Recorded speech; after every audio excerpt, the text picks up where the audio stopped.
नमस्कार, स्वागत है आप सभी का। आप देख रहे हैं मुद्दा आपका। मैं हूं प्रीति सिंह। भारत विविध संस्कृतियों और परंपराओं का देश है और इसके त्योहार न केवल आस्था और एकता के जीवंत उत्सव हैं, बल्कि अर्थव्यवस्था में भी महत्वपूर्ण योगदान देते हैं। गणेश चतुर्थी, नवरात्रि, दशहरा, दीपावली, होली, ईद, ओणम, रामनवमी, महाशिवरात्रि, श्री कृष्ण जन्माष्टमी जैसे त्योहारों को देश में सबसे महत्वपूर्ण त्योहारों में गिना जाता है। दिवाली की रंगीन रोशनी से लेकर पोंगल के फसल उत्सव तक भारतीय त्योहार विभिन्न क्षेत्रों में भारी आर्थिक गतिविधियों के लिए सुनहरे अवसर पैदा करते हैं। रोशनी का त्योहार दिवाली शायद इसका सबसे प्रमुख उदाहरण है। शुरू में धार्मिक और सामाजिक कारणों से मनाई जाने वाली दिवाली अब अरबों डॉलर का व्यवसायिक अवसर बन गया है, जिसमें लोग नए कपड़े, इलेक्ट्रॉनिक्स, ऑटोमोबाइल और रियल एस्टेट पर खर्च करते हैं। इसी तरह रंगों का त्योहार होली एक और महत्वपूर्ण घटना है, जो रंगों और मिठाइयों से लेकर यात्रा और हॉस्पिटैलिटी तक विभिन्न क्षेत्रों में बिक्री को बढ़ावा देती है। 2024 में भी भारतीय और वैश्विक अर्थव्यवस्था दोनों पर इन त्योहारों का प्रभाव न केवल बढ़ा है, जिससे अवसर और चुनौतियां पैदा हुई हैं, जो एक व्यवहारिक सबक भी हमें दे रही हैं। क्योंकि भारत में त्योहारों की गहरी ऐतिहासिक जड़ें हैं, जिनमें से प्रत्येक की अपनी अनूठी रीति रिवाज और आर्थिक योगदान है। परंपरागत रूप से त्योहार पहले सामुदायिक बंधन, उपहार देने और खरीदारी का समय हुआ करते थे, लेकिन पिछले कुछ वर्षों में वाणिज्य और पर्यटन के प्रमुख चालक बन गए हैं। त्योहार और पर्व एक तरह से एक बड़ी अर्थव्यवस्था की ओर, अर्थशास्त्र की ओर इशारा करते हैं। 2024 में भारतीय त्योहारों से $75 बिलियन का राजस्व उत्पन्न होने की उम्मीद है, जो खुदरा, ई कॉमर्स, आतिथ्य और पर्यटन जैसे क्षेत्रों में महत्वपूर्ण योगदान देगा। अखिल भारतीय व्यापारियों की परिसंघ की रिपोर्ट है कि अकेले दिवाली के दौरान खुदरा क्षेत्र में लगभग $15 बिलियन की वृद्धि देखी जाती है, जिसमें अनुमानित 200 मिलियन लोग त्योहारी खरीदारी में शामिल होते हैं।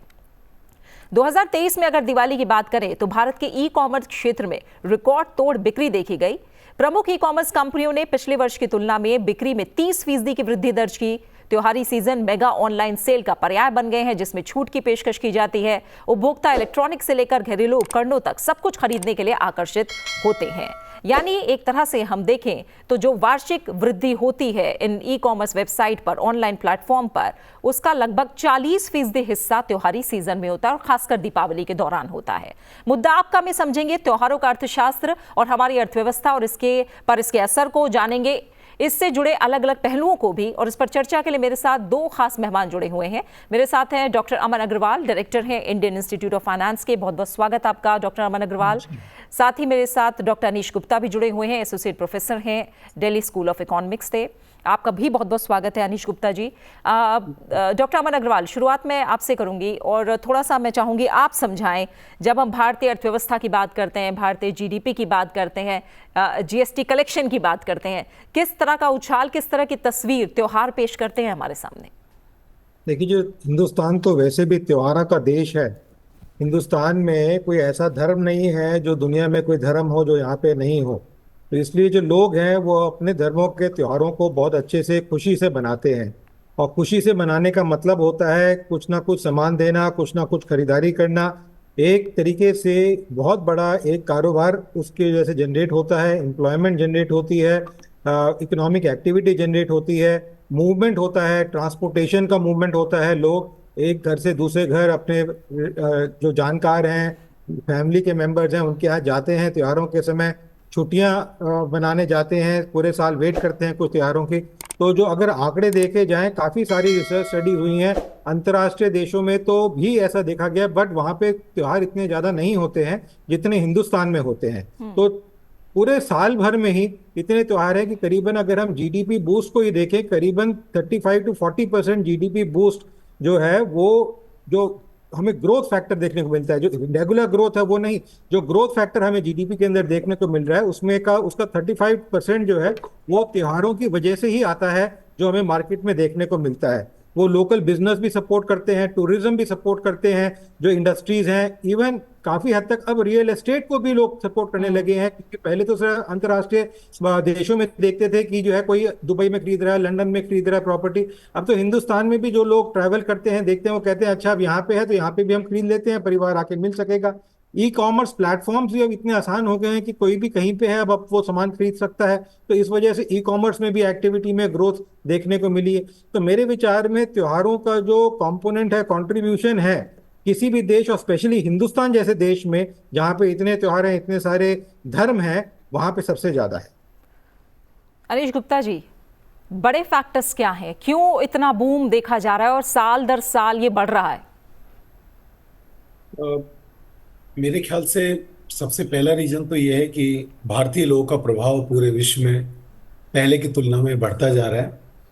उसका एक रीजन ये भी है कि अब भारतीय लोगों की संख्या आप विश्व के सभी विकसित देशों में देख सकते हैं कि दिन पे दिन बढ़ती जा रही है, और इन्होंने फेस्टिवल को एक ग्लोबल फेस्टिवल बना दिया है।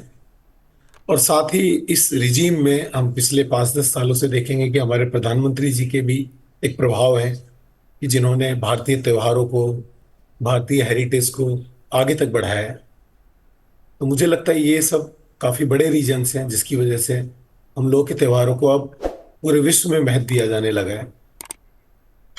एक और फैक्टर मैं यहाँ पर मानता हूँ कि हमारे देश में त्योहारों की वैरायटी बहुत अच्छी है।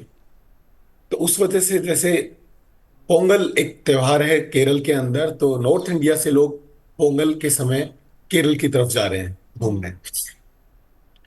उस समय पोंगल नॉर्थ इंडिया में उतना नहीं मनाया जा रहा, लेकिन उस समय ट्रेवल कर रहे हैं। लेकिन दिवाली है, उस समय काफी लोग साउथ से नॉर्थ इंडिया दिवाली देखने आ रहे हैं, दिवाली मनाने आ रहे हैं काफी लोगों के साथ, अपने फ्रेंड्स के साथ। तो इस सब आवाजाही की वजह से भी मुझे लगता है कि हमारे त्योहारों की महत्ता और बढ़ती जा रही है। बिल्कुल। डॉक्टर अमन अग्रवाल, आप लोगों ने बड़े फैक्टर्स पे बात की, किस तरह का प्रभाव है, कितना प्रभाव है, हमने उस पर बात की है।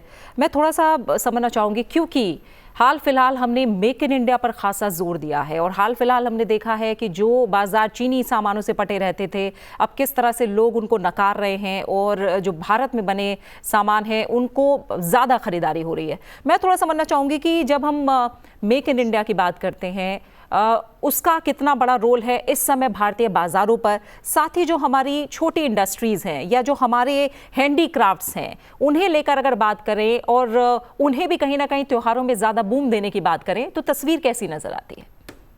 नहीं, आपने बहुत अच्छी बात करी है। अगर हम एक्सपोर्ट सेक्टर को देख के चलें, जो हिंदुस्तान में जो एक आम आदमी, एक कारीगर जो है हैंडीक्राफ्ट बना रहा है या बड़े बड़े शहरों में भी चीज़ें बन रही हैं, वो उसका एक्सपोर्ट जो है चलन उसका बहुत तेज फैला है। कुछ जो डेटा आए थे पिछले साल की दिवाली के सीजन के, अगर मैं बताऊं तो करीबन 6.5% एक्सपोर्ट ट्रेड के अंदर एक्सपोर्ट देखने को मिला। दिवाली के अंदर करीबन 4 लाख करोड़ के करीब जो है एक्सपोर्ट हुआ है। कुछ स्पेसिफिक कंट्रीज जैसे यूनाइटेड स्टेट्स है, यूके है, यूएई है, इन जैसी कंट्रीज के अंदर ही, सिर्फ मैं पूरे ट्रेड की बात नहीं कर रहा हूँ, सिर्फ ये 3 कंट्रीज को का जो डेटा है उनके बेसिस पे उसमें करीबन 4 लाख करोड़ के करीब जो है इंक्रीज हुआ ट्रेडिशनल गुड्स जो है सप्लाई करने के लिए। तो आपने बिल्कुल सही बात करी कि सिर्फ ये जो हम सामान बनता है इन त्योहारों के समय पे, चाहे वो मिठाई हो, चाहे वो मोमबत्ती हो, चाहे वो दिए हो, चाहे वो जो है मिठाई जो चीजें दी जाती हैं, खान पदार्थ दिए जाते हैं, कपड़े दिए जाते हैं, इनकी चीज हो, वो सिर्फ हिंदुस्तान में हिंदुस्तानी नहीं दे रहा है, हिंदुस्तान के बाहर भी जो है हिंदुस्तानी दे रहे हैं और वहां पे भी चलन बढ़ता जा रहा है। और जैसे अभी मेरे को पैनलिस्ट ने भी कहा, जो ये जो ट्रेडिशंस हैं बाहर के देशों में भी अब वो चलन बनता जा रहा है, बिकॉज योगा के प्रति बड़ी चीजें, हिंदुस्तान की लाइफस्टाइल के प्रति बड़ी, कि यहाँ पे देखे कि कैसे जीवनता अच्छी चल रही है एक नेचुरल लिविंग की तरफ। तो हिंदुस्तान के लिए अब उनकी जो रुझावना है वहां से सामान लेने के लिए, और बाकी सारे देशों ने भी, अब वहाँ की एम्बेसीज ने, वहाँ के लोगों ने जो हिंदुस्तान वहां पे गए हुए हैं, एक कल्चरल ग्लोबल एक्टिविटी बनानी शुरू कर दी है, वहां पे भी त्योहार सेलिब्रेट करने शुरू कर दिए हैं। और इस वजह से भी काफी हद तक जो एक्सपोर्ट्स में बूस्ट है हमें देखने को मिला है। हिंदुस्तान में तो जैसे मैंने बताया इतने सारे रिलीजन्स हैं, सारे रिलीजन्स हैं, कोई दुनिया में मेरे विचार में ऐसा जो है रिलीजन नहीं होगा जो हिंदुस्तान में नहीं है, चाहे उसका कम लोग हों पर है सभी। तो उनके अपने अपने फेस्टिविटीज हैं, अपने अपने फेस्टिवल्स बनाते हैं, और भारत देश वो फेस्टिवल्स प्रांतों के हिसाब से भी बनाता है और रिलीजन्स के हिसाब से भी बनाता है। तो मेरे विचार में एक ये बहुत बड़ा इकोनॉमिक, सोशियो इकोनॉमिक फैक्टर है जो कल्चर से लिंक करके बूस्ट करता है इकोनॉमी को, और उसका इम्पैक्ट जो है सिर्फ टैक्स, सिर्फ कंजम्पशन सप्लाई पे नहीं, कि कंजम्पशन बढ़ रही है हमारी, बट उसका इम्पैक्ट जीएसटी कलेक्शन पे भी होता है। बिकॉज ज्यादातर चीजों में आप जो सामान खरीद रहे हैं, बेच रहे हैं, हर एक चीज तो जीएसटी फ्री नहीं है, चीजों में जीएसटी है, पैक्ड फूड प्रोडक्ट्स होते हैं उनमें जीएसटी होता है, जो ओपन फूड प्रोडक्ट्स है उनमें नहीं है, पर जो पैक्ड है उनमें होता है। तो इसलिए जो जीएसटी का कलेक्शन भी है हमें एक तेजी से बढ़ता हुआ इन पीरियड्स में, जब त्योहारों के पीरियड्स होते हैं, जैसे दिवाली हो गया, होली हो गया, पोंगल हो गया, इस तरीके और जो त्योहार हैं अलग अलग क्षेत्रों में, उनमें काफी देखने को मिलते हैं। ठीक है। तो ग्लोबली जिस तरह के असर की हम बात कर रहे हैं अनीश गुप्ता जी, हम कैसे इंडियन फेस्टिवल्स हैं उनको किस क्या आगे किए जाने की ज़रूरत है ताकि जो इंटरनेशनल टूरिज्म है, जो भारत में पर्यटन की संभावनाएं हैं, फेस्टिवल से जुड़े हुआ पर्यटन, उसको और बढ़ाया जा सके। साथ ही हम एक तरह से देखें तो किस तरह की और अपॉर्चुनिटीज़ हैं जो इसके साथ पैदा होती हैं अगर हम ग्लोबली लोगों को अपनी तरफ अट्रैक्ट करना चाहें तो। ये आपने बहुत अच्छी बात कही, और जैसे अमन सर ने भी बताया कि हिंदुस्तान में जितने धर्म हैं उतने विश्व में शायद किसी देश में इतने धर्म होंगे। और सबसे अच्छी बात यह है कि हर धर्म के त्यौहार पर यहाँ पर छुट्टी की व्यवस्था भी है, या RH रेस्ट्रिक्टेड हॉलीडे है।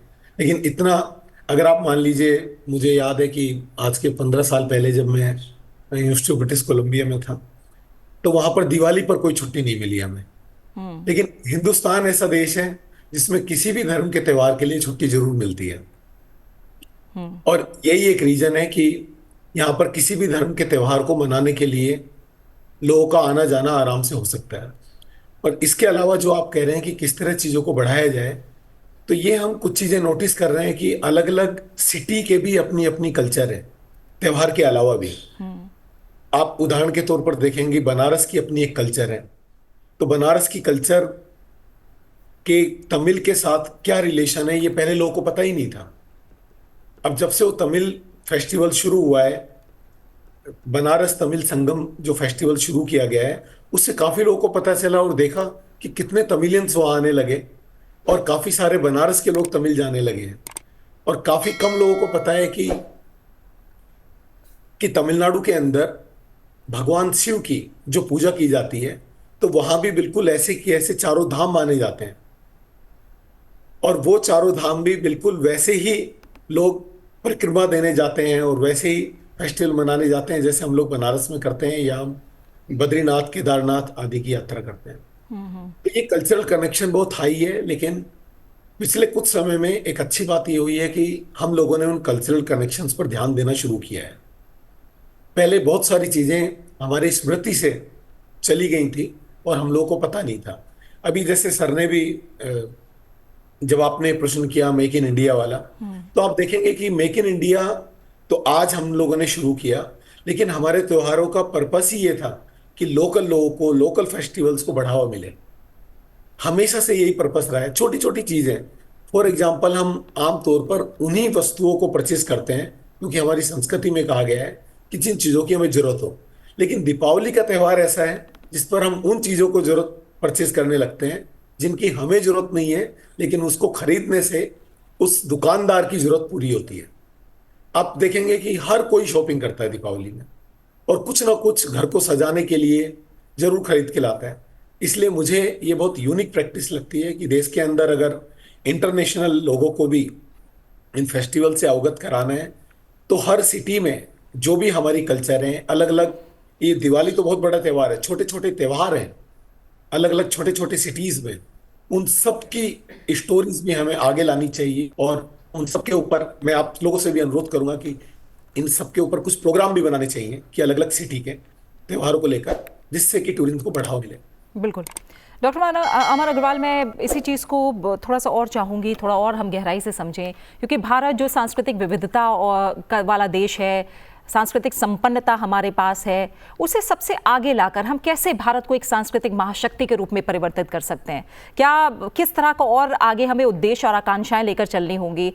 इसमें बहुत सारे क्योंकि पहलू हैं जो शामिल हैं, वो खाद्य संस्कृति हो, संगीत हो, नृत्य हो, फाइन आर्ट्स हो, सिनेमा हो, सांस्कृतिक पर्यटन हो जिसकी हम बात कर रहे हैं, फेस्टिवल से जुड़ा पर्यटन हो, धार्मिक पर्यटन हो। इन सभी पहलुओं को त्योहारों के दौरान भारत में किस तरह से और प्रोत्साहित किया जा सकता है? आज इसकी कैसे ज़रूरत है?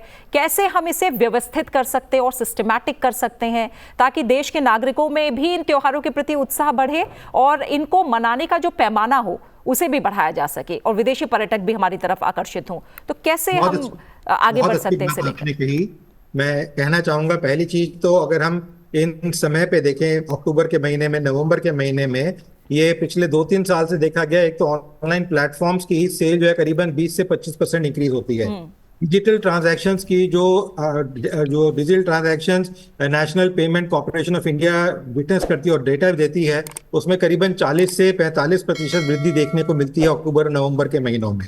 तो इससे दिखाई देता है कि सेल बढ़ रही है। जो आपने प्रश्न किया वो बहुत जरूरी है। देखिए, हमने अभी तक पिछले काफी सारे दशकों में देखा टूरिज्म को अलग अलग तरीके से बढ़ते हुए अलग अलग देशों में। हिंदुस्तान में पिछले 15-20 सालों में हेल्थ टूरिज्म के ऊपर बहुत चर्चा हुई, योगा की वजह से और चीज़ों की वजह से। यहाँ पे जो आयुर्वेदिक मेडिकल फैसिलिटीज हैं उनकी वजह से जो है हेल्थ टूरिज्म आया। बट हमने अभी तक फेस्टिवल टूरिज्म को बढ़ावा नहीं दिया, ना ही हमने जो आपके कारीगर हैं उनके टूरिज्म को, उनके काम को। अगर मैं जाऊं वेनिस में, जाऊं इटली के अंदर, वहां पे वो किसी से पूछो टूरिज्म डिपार्टमेंट से आके, वो कहते हैं यहाँ पे हम ग्लास से एक चीज बनाते हैं। स्वीडन में जाऊं तो कहते हैं हम यहाँ पे ग्लास से बनाते हैं। वहां पे वो फेस्टिवल ऑर्गेनाइज करते हैं। अगर आपने देखा होगा, कभी टेलीविजन में देखा होगा, कहीं जगह टमाटर की बड़ी फसल होती है यूरोप में, तो वहां पे टमाटरों का फेस्टिवल होता है जहां पे टमाटर लोग उसको बनाते हैं। उससे इसी तरीके से जो अंगूर हैं उनसे वाइन बनती है, तो कुछ जगह वाइन फेस्टिवल होते हैं। दुनिया भर से लोग, उनके हिंदुस्तान की बॉलीवुड की पिक्चरों में भी कुछ उन टाइप के फेस्टिवल्स का यूरोप में जिक्र किया गया है।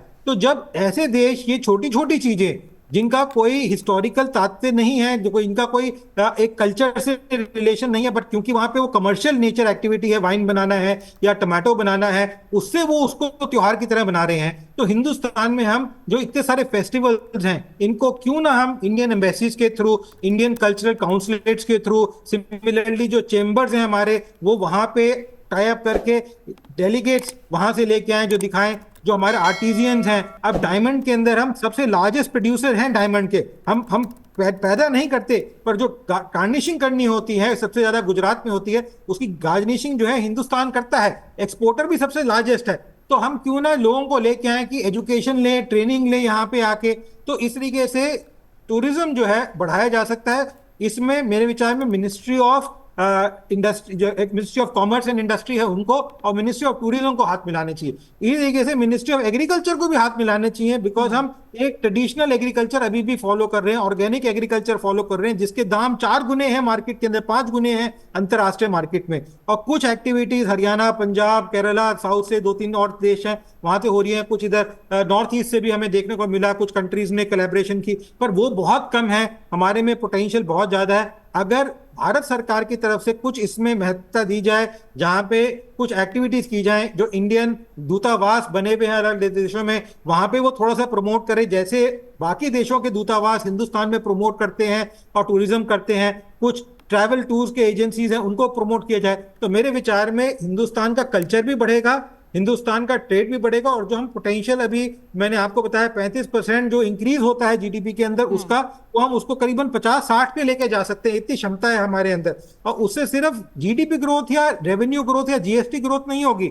मेरे विचार में जो सबसे बड़ी ग्रोथ और इंपॉर्टेंट ग्रोथ है वो ग्रास रूट लेवल, मतलब सबसे नीचे तबके को एम्प्लॉयमेंट देना है, एम्प्लॉयमेंट जनरेट करना है। जो इन चीजों से जो एम्प्लॉयमेंट जनरेट होता है वो एक आम आदमी तक सबसे पहले पहुंचता है, सरकार तक बाद में पहुंचता है। बड़ी बड़ी चीजों से, जो हम डिफेंस के एग्रीमेंट किए या तेल के एग्रीमेंट किए या हमने टेक्नोलॉजी ट्रांसफर का किया या आईटी का किया या ईवी का किया, उससे जो बड़े बड़े कंपनियां हैं उनको बेनिफिट पहुंच के फिर एक आम आदमी को रोजगार मिलता है।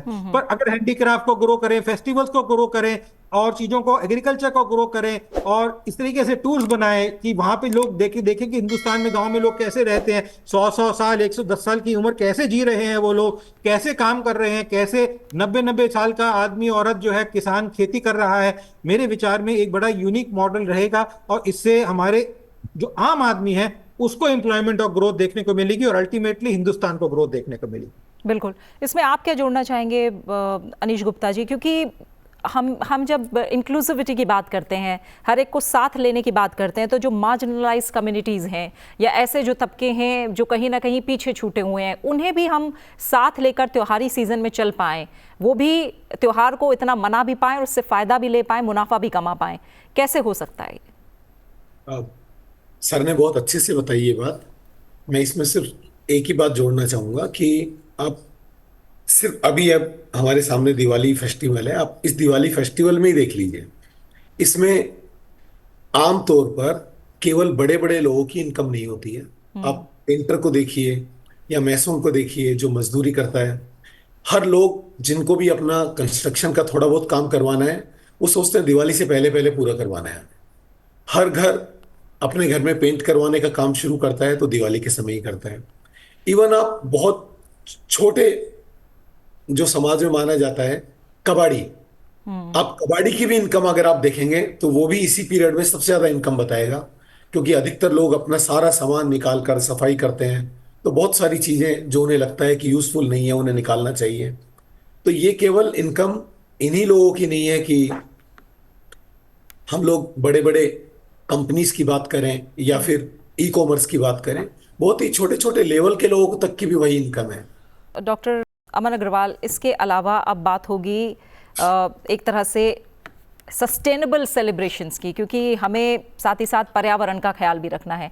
कैसे हम क्या कुछ कदम उठाए जा सकते हैं ताकि जो भारतीय त्यौहार हैं उसका जो वेस्टेज है वो कम हो, एनवायरमेंटल जो सस्टेनेबिलिटी है वो बनी रहे, इको फ्रेंडली प्रैक्टिसेस को हम ज़्यादा से ज़्यादा अडॉप्ट कर पाएँ, इसके लिए क्या कुछ किए जाने की ज़रूरत है? आपने बहुत अच्छी बात करी है। दोबारा मेरे विचार में हिंदुस्तान और इस सरकार ने पिछले 4-5 सालों में, खासकर 4-5 सालों में बहुत काम किया है इसके ऊपर। अगर हम देखें रेलवे स्टेशन पे भी अब कुल्हड़ के उसमें चाय मिलनी शुरू हो गई है पिछले 5-6 सालों से। वो पहले प्लास्टिक के अंदर या कागज के कपों में मिलती थी, अब वो चीज बंद हो गई है। प्लास्टिक का चलन कम किया है। अगर हम देखें जो पिक्चरें हैं, कल्चर्स हैं, ड्रामाज हैं और हमारी जो फेस्टिविटीज होती हैं, चाहे दुर्गा पूजा हो कोई और पूजा हो, उसमें ज्यादातर गृहिणियां जो हैं फूलों के बने मालाएं, फूलों के बने आभूषण पहनने लगे हैं। जो रामलीलाएं होती हैं उनमें ज्यादातर बच्चे जो हैं जो रामलीला कर रहे होते हैं वो भी फूलों की बनी जो है आभूषण पहनते हैं। अब जो है अगर हम इसी तरीके से ट्रेंड्स को लेके चलें, जो बड़ी बड़ी कंपनीज हैं, मेरे विचार में भारत सरकार को एक डायरेक्शन बॉलीवुड को भी देनी चाहिए। पहले बीच में कुछ समय था जब बॉलीवुड ने भी ऐसा करना शुरू किया। अगर कुछ वो ऐसी एक्टिविटीज इंट्रोड्यूस करें अपने मूवीज के अंदर जो वर्ल्ड में देखी जाती हैं, तो हम देखेंगे कि जो एक eco friendly, nature friendly environment है, हिंदुस्तान के भी लोग हैं वो भी फॉलो करेंगे और बाहर के लोग भी फॉलो करेंगे, ये देखते हुए कि यहाँ पे ऐसी चीजें हो सकती हैं, हम सुंदर भी लग सकते हैं, इससे और बढ़िया लग सकते हैं। और कोई जब पैसा खर्च करना चाहता है वो आदमी कहता है कि मैं 2 रुपए का जो है 2 चीज कम खा लूंगा, पर मैं अगर अच्छी चीज खाऊंगा, मेरे पास है पैसा तो मैं करूंगा। अगर हम वर्ल्ड बैंक की भी रिपोर्ट देखें तो उसने भी इस बार कहा है कि जो हिंदुस्तान की ग्रोथ है वो फास्टेस्ट ग्रोइंग इकोनॉमी पिछले 3-4 सालों से, कोविड के बाद से नहीं है, 2025 में भी फास्टेस्ट ग्रोइंग इकोनॉमी होने की उम्मीद है। अभी वर्ल्ड बैंक की, IMF की एनुअल मीटिंग हुई पिछले महीने अगस्त के अंदर, अगस्त सितंबर में, तो उसमें भी उन्होंने क्लियरली कहा, अक्टूबर के बिगनिंग में भी एक मीटिंग हुई, उसमें भी उन्होंने क्लियरली कहा कि करीबन 4.5% 25 के अंदर हमें देखने को उम्मीद है और उससे ज्यादा भी हो सकती है। जिस तरीके से इकोनॉमिक ग्रोथ इंडिया के अंदर कंसिस्टेंट, स्टेबल और सस्टेनेबल चल पा रहा है, और वो सस्टेनेबल इसलिए चल पा रहा है कि जो हमारा ग्रोथ है वो डोमेस्टिक ओरिएंटेड है, लोगों से आ रहा है, लोगों के काम करने से आ रहा है, बाहर से सस्ता सामान खरीद के या बाहर के सामान को खरीद के लोगों को देने से नहीं आ रहा है। और इस सरकार ने मिठाइयां भी नहीं बांटी पिछले 4-5 सालों में, एक ये भी फायदा रहा जिसकी वजह से इन्फ्लेशन कंट्रोल में रहा है। तो ठीक है, थोड़ा ग्रोथ कम देखने को मिल पा रहा है बहुत समय से, बट वो ग्रोथ कंसिस्टेंट है और स्टेबल है। मेरे विचार में अगर भारत की संस्कृति को, भारत की चीजों को, अब मैं जैसे बताऊं, डांस है हमारी, कितने सारी डांस चीजें हैं, पर हम बैले को अच्छे से जानते हैं, अमेरिकन डांसेस को जानते हैं, पर हमारी जो हिंदुस्तान की डांस कल्चर है, चाहे कथक हो, कुचिपुड़ी हो, और बहुत सारे हैं, उनको देखा जाए, अगर उनको हम प्रमोट करें, ICSR कर रहा है, पर वो ICSR सिर्फ उन कंट्रीज के साथ कर रहा है जिनके साथ तालमेल है, थोड़ा बहुत भेज दिया, थोड़ा बहुत हो गया। उसको हमें बढ़ावा देना as a tourism, as a culture, as a system which will give peace to people, which will give prosperity to people, मेरे विचार में बहुत जरूरी है, ताकि उससे सस्टेनेबिलिटी भी आएगी। और एक लोकल, अगर हम राजस्थान को देखें, राजस्थान में कितना कल्चर है, चाहे वेशभूषा में हो, पहनने की चीजों के अंदर हो, मिट्टी के बर्तनों में हो, मिट्टी की चीजें पहनने के लिए हो, या कपड़ों के अंदर डिजाइन के अंदर हो, जो दुनिया में से कोई आज तक हमारी इंस्टीट्यूट कम से कम 200-400 डिग्निटरीज आए हैं वर्ल्ड से, वो सारे लोग दिल्ली के बाद राजस्थान जाना चाहते हैं। वहां से चीजें खरीदना चाहते हैं, वेशभूषा खरीदना चाहते हैं, खाना खाना चाहते हैं। तो मेरे विचार में हिंदुस्तान को और सारे राजस्वों को एक कोशिश करनी चाहिए किस तरीके से वो अपने कल्चर को लोगों तक लेके जाएं, और टूरिज्म के माध्यम से बड़े सारे देश हैं जो सिर्फ टूरिज्म पे चलते हैं। स्विट्जरलैंड है, वो सिर्फ टूरिज्म पे चलता है, बैंकिंग और टूरिज्म। दूसरा आपका है सिंगापुर, वो टूरिज्म पे चल रहा है। मलेशिया टूरिज्म पे चल रहा है। बड़े सारे, ये तो छोटे छोटे देश हैं, उनके पास तो कुछ ज्यादा है भी नहीं दिखाने के लिए। हिंदुस्तान के पास तो खान है दिखाने के लिए, ऐसी ऐसी चीजें हैं आर्किटेक्चर में, आर्कियोलॉजी में, जो अभी भी खड़ी हैं पत्थरों के ऊपर, जो ऊपर से बन के पत्थर नीचे बने, अजंता अलोरा केव जैसे मंदिर है, और चीजें हैं जो दिखाई जा सकती हैं और जो शोकेस की जा सकती हैं, जो विश्व में बड़ी यूनिक है। बिल्कुल। अनीश गुप्ता जी, अगर हम आगे की राह की और जो चैलेंजेस की बात की है, हम सस्टेनेबल सेलिब्रेशन की बात कर रहे हैं, बाकी और किस तरह के चैलेंजेस या फिर अपॉर्चुनिटीज़ आप आगे देख रहे हैं? आखिर में आप क्या कहना चाहेंगे, खासतौर से जब इंफ्रास्ट्रक्चर, लॉजिस्टिक्स और सेफ्टी की बात करते हैं, तो किस तरह के चैलेंजेस हमारे सामने हैं? ये बात सच है कि इंफ्रास्ट्रक्चर के कुछ चैलेंजेस हम लोग अभी फेस कर रहे हैं। फॉर एग्जाम्पल, हम लोगों ने जिस तरह से पाश्चात्य संस्कृति को अपनाया अपने कंजम्पशन में, उस हिसाब से हम लोग अपना इंफ्रास्ट्रक्चर डेवलप नहीं कर पाए जिससे कि उन सारी की सारी चीज़ों को रिसाइकिल किया जाए। उदाहरण के तौर पर हम लोगों ने अधिकतर कंजम्पशन में प्लास्टिक कंजम्पशन को बहुत कंज्यूम किया, लेकिन जिस तरह से वेस्टर्न कंट्रीज के अंदर एक बहुत अच्छा गार्बेज कलेक्शन का सिस्टम था और साथ ही साथ उसको रिसाइकिल करने का प्रोसेस था, उस लेवल तक हम लोग नहीं पहुंच पाए। ये एक बहुत बड़ी कमी रही और शायद उसके कारण ये रहा कि हम लोग पहले प्रिपेयर्ड नहीं थे, उससे पहले ये सारी चीज़ें हम लोग के कंजम्पशन में आ गई। लेकिन मुझे आशा है, क्योंकि इस देश ने हमेशा पर्यावरण को पूजा है, आप देखेंगे कि पेड़ से लेकर धरती, आसमान, सभी को हम लोग पूजा करते हैं, लेकिन कालांतर में हम लोगों के अंदर बहुत सारी कुरीतियां आई हैं। उदाहरण के तौर पर हम लोग हमेशा मिट्टी की मूर्तियां बनाकर नदी में विसर्जित करते थे, लेकिन धीरे धीरे वो मिट्टी का स्थान केमिकल लेने लगा और केमिकल के साथ साथ बहुत सारी चीजें ऐसी लगाकर नदियों के अंदर हम बहाने लगे, जिससे नदियां दूषित होने लगी। लेकिन मुझे आशा है और मैं देख भी रहा हूँ कि काफ़ी जगह पर इस प्रैक्टिस में थोड़ा सुधार हो रहा है। फॉर एग्जाम्पल, मैं वेस्ट बंगाल का ही एक केस देख रहा था कि अब की बार माँ दुर्गा की मूर्ति कुछ जगह पर जो विसर्जित की गई वो केवल मिट्टी की बनी हुई थी और मिट्टी को बहुत ज़्यादा पकाया भी नहीं गया था।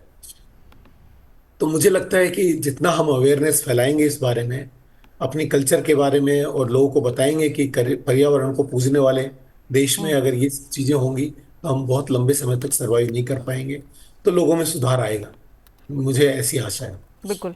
वैसे के साथ समय यहीं पूरा हो गया है। डॉक्टर अमन अग्रवाल आपका, डॉक्टर अनीश गुप्ता, आप दोनों मेहमानों का बहुत बहुत शुक्रिया हमारे साथ मुद्दा आपका में इस चर्चा में जुड़ने के लिए। और इसी के साथ मुद्दा आपका में फ़िलहाल इतना ही। जाहिर है कि त्योहारों का अपना बड़ा और गहरा अर्थशास्त्र है और आगे इससे जुड़ा अर्थशास्त्र और ज़्यादा बड़ा और गहरा होता रहेगा। बस इसे लेकर जो सामने हमारी चुनौतियां होंगी उन पर हमें जाहिर तौर पर ध्यान देना होगा, क्योंकि अवसर बड़े हैं और अवसरों को भुनाने के लिए भारत पूरी तरह से तैयार भी है, ज़्यादा से ज़्यादा। इसीलिए वोकल फॉर लोकल पर जोर है, मेक इन इंडिया पर जोर है और सस्टेनेबल सेलिब्रेशन बना रहे, इसके लिए भी जो कोशिशें हैं उन पर काम जारी है। साथ ही इंफ्रास्ट्रक्चर, लॉजिस्टिक्स और सेफ्टी को लेकर जो चैलेंजेस हमारे सामने हैं उन पर भी काम किए जाने की ज़रूरत है। इसी के साथ मुद्दा आपका में फ़िलहाल इतना ही। अपना अच्छे से ख्याल रखिए और मुझे दीजिए इजाज़त।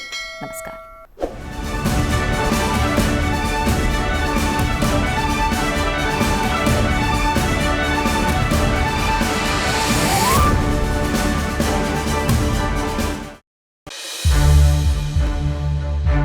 To watch more programs of Sunset TV, subscribe to our YouTube channel and don't forget to like and share them.